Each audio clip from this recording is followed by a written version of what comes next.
오늘은 마태복음 21장 1절에서 11절을 보겠습니다. 나귀 타고 오신 주님. 예수님은 자신이 죽으시고 부활하실 것을 16장 21절부터 20장 19절까지 세 번이나 말씀하고 있습니다. 그래서 예수님이 죽으시고 부활하셔야만 하는 이유 세 가지를 말씀드렸는데, 첫째는 예수님이 우리의 죄를 대속해 주심으로 하나님 앞에 나아가는 자가 된다는 것이며, 둘째는 우리의 죄 때문에 반드시 들어가야만 하는 지옥의 고통을 예수님이 감당해 주시고 생명으로 부활하심으로 저와 여러분이 지옥에 들어가지 않고 생명으로 부활한다는 것과, 셋째는 이렇게 예수님이 다 이루어 주셔도 우리는 영적 맹인들이라 예수님이 행하여 주신 일을 깨닫지 못하여 지옥에 들어가야 하는데, 맹인의 눈을 뜨게 하시고 복음을 깨닫게 하여 생명으로 부활케 하기 위하여 죽으시고 부활하셔야만 한다는 것으로, 그 일을 이루시기 위하여 예수님은 예루살렘으로 오르고 계시는 것입니다. 그리고 야고보와 요한이 주의 좌우편에 앉게 해달라는 모습과 맹인의 눈을 뜨게 하는 말씀을 하고 있는 것은 맹인된 자신의 눈을 뜨게 해달라고 간절히 구해야 한다는 뜻입니다. 이렇게 예수님이 자신의 백성을 구원하시기 위하여 예루살렘으로 올라가시는데, 본문 1절을 보겠습니다. 마태복음 21장 1절. 예루살렘에 들어가시다 그들이 예루살렘에 가까이 가서 감람산 벳박에 이르렀을 때, 예수님께서 두 제자를 보내시며 예수님이 예루살렘에 가까이 가서 감람산 벳박에 이르렀다는데, 그 의미부터 알아봅니다. 감람산은 예루살렘 동쪽 기드온 시내 건너편에 있는 산이며, 그곳에 있는 벳박의 마을에 예수님이 이르셨다는 것입니다. 예루살렘은 성전이 있는 곳으로 예루살렘 동쪽은 성전 동쪽을 말합니다. 성전에 여호와께서 임하시고 떠나실 때에 여호와의 영광이 동문을 통하여 들어가시고 떠나셨다고 성경은 말하고 있습니다. 에스겔서 43장 4절. 여호와의 영광이 동문을 통하여 성전으로 들어가고, 에스겔서 11장 23절. 여호와의 영광이 성읍 가운데서부터 올라가 성읍 동쪽 산에 머무르고, 이 모습처럼 예수님이 성전으로 들어가시는 모습을 말하는 것으로, 오늘 본문의 말씀에 이어서 성전에 들어가셔서 성전을 깨끗하게 하시는 모습을 통하여 알 수 있습니다. 또 심판날에 피난처를 제공해 주시기 위하여 예수님은 감람산에 임하신다고 성경은 말합니다. 스가랴 14장 1절부터 보겠습니다. 스가랴 14장 1절. 예루살렘과 이방 나라들 여호와의 날이 이르니라. 그날에 내 재물이 약탈되어 내 가운데에서 나누이리라. 스가랴 14장 2절. 내가 이방 나라들을 모아 예루살렘과 싸우게 하리니 성읍이 함락되어 가옥이 약탈되며 부녀가 욕을 당하며 성읍 백성이 절반이나 사로잡혀 가려니와 남은 백성은 성읍에서 끊어지지 아니하리라. 스가랴 14장 3절. 그때 여호와께서 나가사 그 이방 나라들을 치시되 이왕의 전쟁 날에 싸운 것 같이 하시리라. 예루살렘을 이방인들에게 내어주지만 그 중에 하나님이 택하신 남은 백성이 있다는 것이며, 자신의 백성을 구원하시기 위하여 여호와께서 친히 전쟁에 임하신다는 것입니다. 스가랴 14장 4절. 그날에 그의 발이 예루살렘 앞 곧 동쪽 감람산에 서실 것이요, 감람산은 그 한가운데가 동서로 갈라져 매우 큰 골짜기가 되어서 산 절반은 북으로 절반은 남으로 옮기고, 스가랴 14장 5절. 그 산 골짜기는 아셀까지 이를지라. 너희가 그 산 골짜기로 도망하되 유다 왕 우시야 때에 지진을 피하며 도망하던 것 같이 하리라. 나의 하나님 여호와께서 임하실 것이요 모든 거룩한 자들이 주와 함께 하리라. 여호와께서 친히 전쟁을 하시는데 예루살렘 동쪽 감난산에 임하시고 거룩한 자들의 피난처가 되셔서 자신의 백성을 보호하신다는 것입니다. 예수님이 사탄과 싸워 십자가에서 승리하심으로 심판받아 마땅한 저와 여러분의 피난처가 되시는 것을 말합니다. 스가랴 14장 6절 그 날에는 빛이 없겠고 광명한 것들이 떠날 것이라. 스가랴 14장 7절 여호와께서 아시는 한 날이 있으리니 낮도 아니요 밤도 아니라 어두워 갈 때에 빛이 있으리로다. 빛이신 예수님을 알지 못해 심판받아 마땅한 자들이 생명이 꺼져갈 때에 빛이신 예수님을 보내주신다는 것입니다. 창세기 첫째 날에 땅이 혼돈하고 공허하며 흑암이 깊음 위에 있는데 그들 중에 하나님 백성이 있어 그들을 구원하시기 위하여 빛을 비추어 주시는 모습인 것입니다. 빛이신 예수님을 대속제물로 내어주시고 빛을 비추어 주셔서 맹인의 눈을 뜨게 하여 피난처인 예수님께 피하게 하는 것을 말합니다. 스가랴 14장 14절 유다도 예루살렘에서 싸우리니 이때 사방에 있는 이방 나라들의 보화 곧 금, 은과 의복이 심히 많이 모여질 것이요. 스가랴 14장 15절 또 말과 노새와 낙타와 나귀와 그 진에 있는 모든 가축에게 미칠 재앙도 그 재앙과 같으리라. 스가랴 14장 16절 예루살렘을 치러 왔던 이방 나라들 중에 남은 자가 해마다 올라와서 그 왕 만군의 여호와께 경배하며 초막절을 지킬 것이라. 스가랴 14장 17절 땅에 있는 족속들 중에 그 왕 만군의 여호와께 경배하러 예루살렘에 올라오지 아니하는 자들에게는 비를 내리지 아니할 것인즉. 스가랴 14장 18절 만일 애굽 족속이 올라오지 아니할 때에는 비 내림이 있지 아니하리니 여호와께서 초막절을 지키러 올라오지 아니하는 이방 나라들의 사람을 치시는 재앙을 그에게 내리실 것이라. 스가랴 14장 19절 애굽 사람이나 이방 나라 사람이나 초막절을 지키러 올라오지 아니하는 자가 받을 벌이 그러하니라.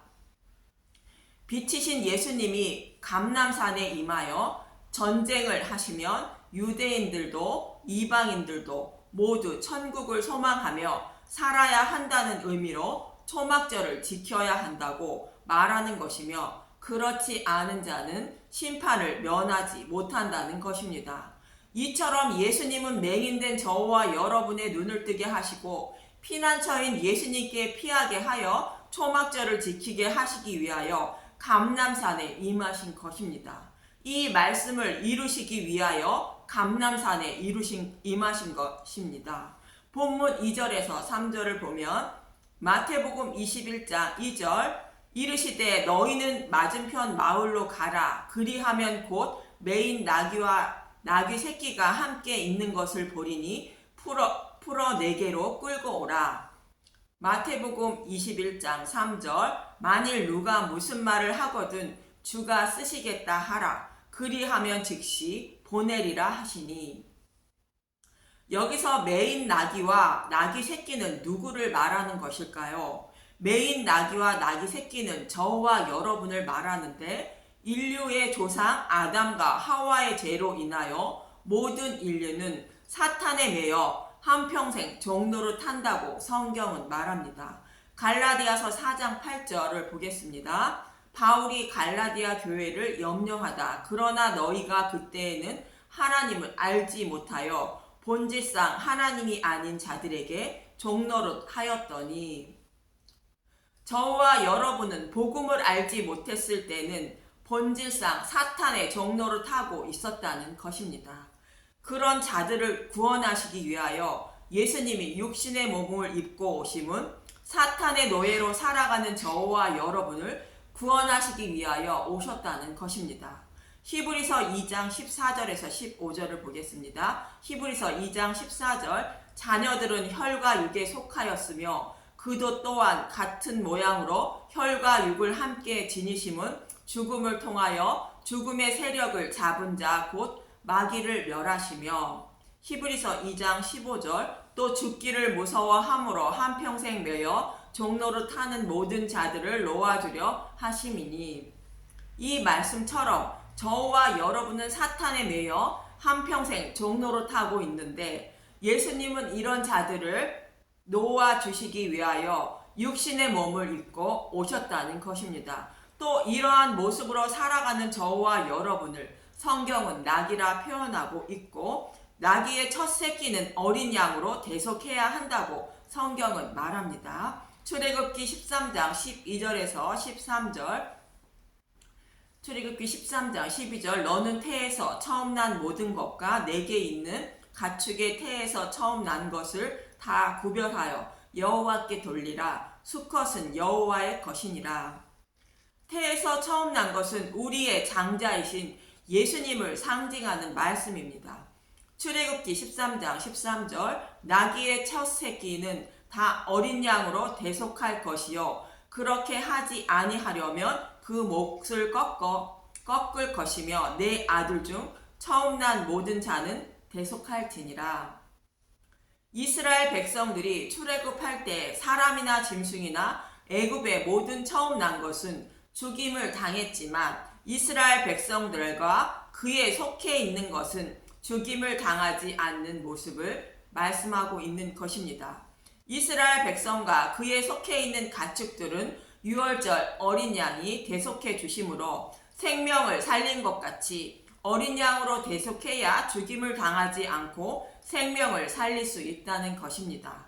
여기서 나귀의 첫 새끼는 하나님 백성을 말하며 하나님 백성은 어린 양인 예수님이 대속해 주셔야 생명을 살릴 수 있다는 것입니다.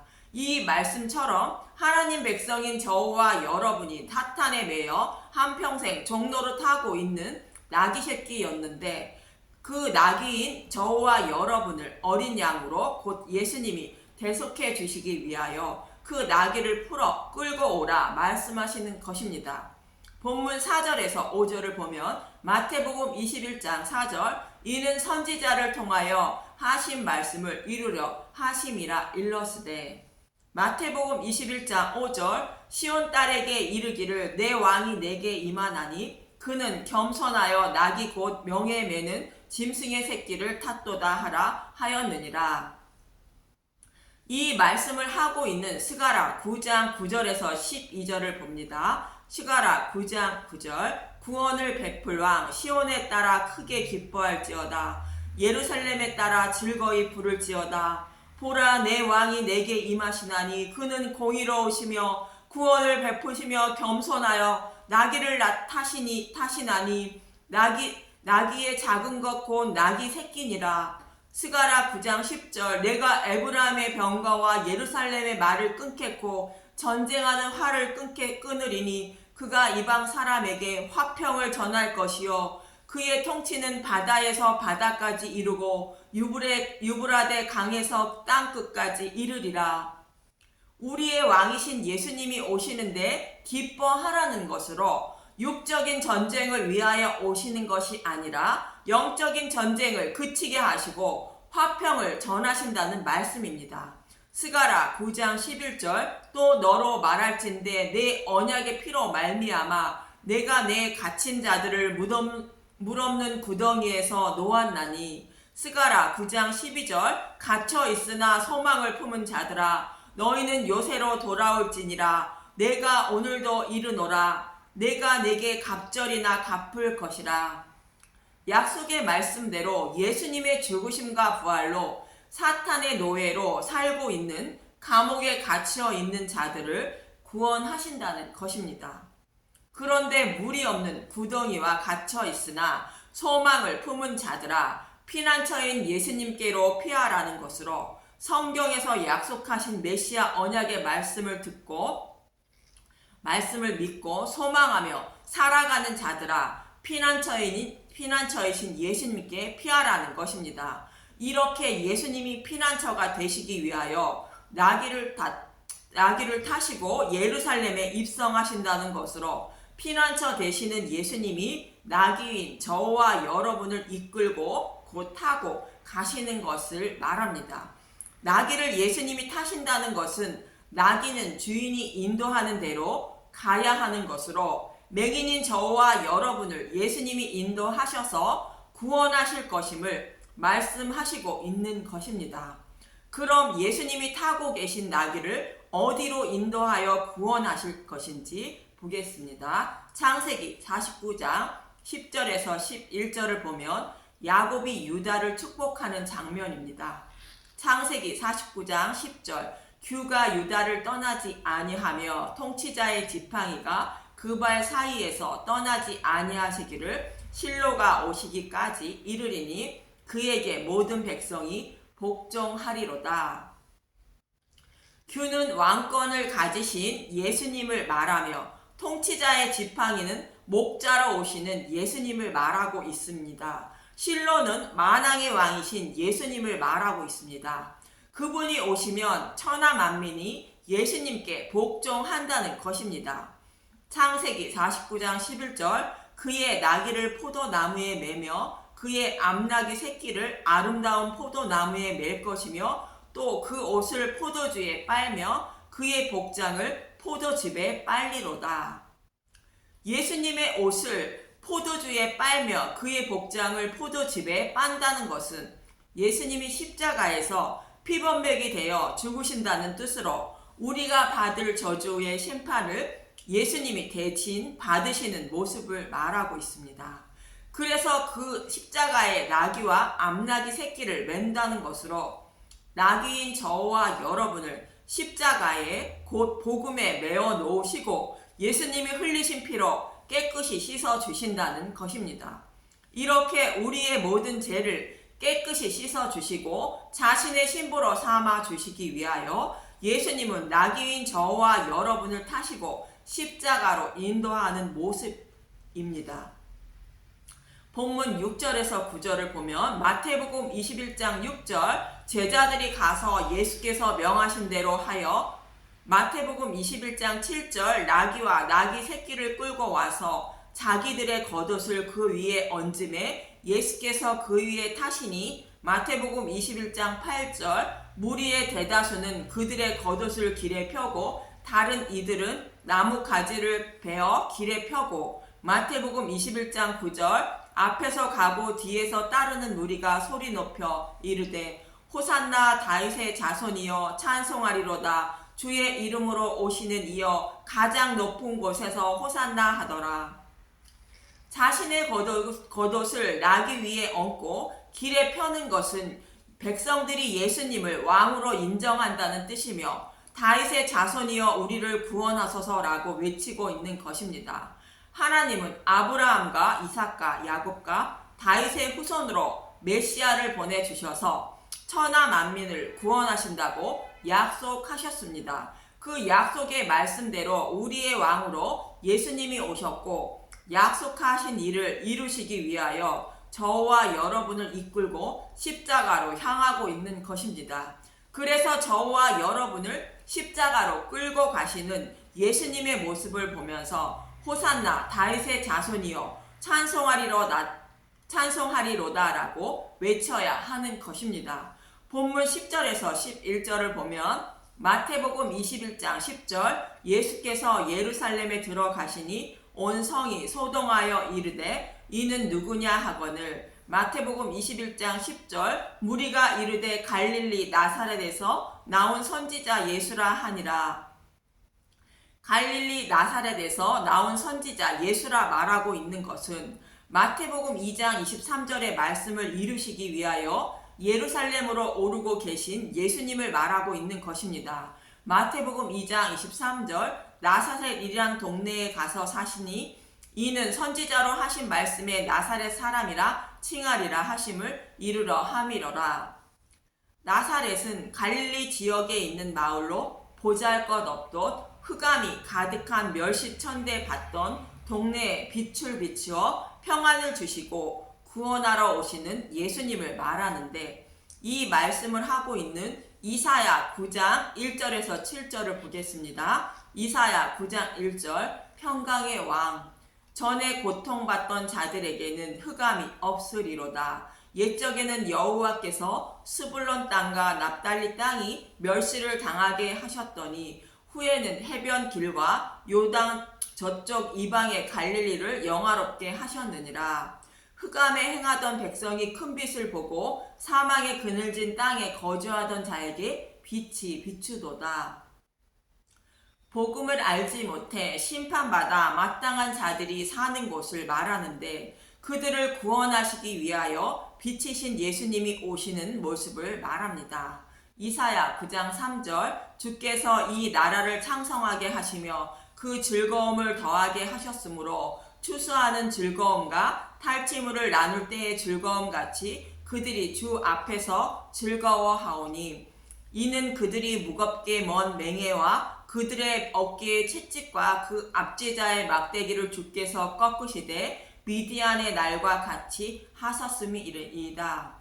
기드온과 300 용사가 사람이 메뚜기의 많은 수와 같고 낙타의 수가 해변의 모래가 많음과 같은 자들을 물리치신 모습과 같이 예수님이 대적을 곧 사탄을 물리쳐 주시고 보고 즐거워한다는 것입니다.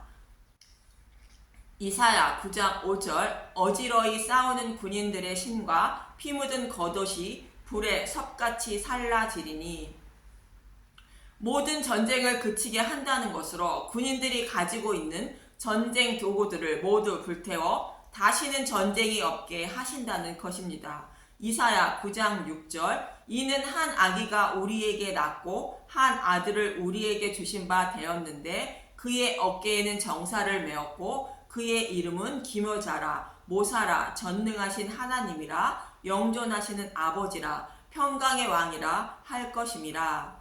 그 정사와 평강의 더함이 무궁하며 또 다윗의 왕자와 그의 나라에 군림하여 그 나라를 굳게 세우고 지금 이후로 영원히 정의와 공의로 그것을 보존하실 것이라. 만군의 여호와의 열심히 이를 이루시리라.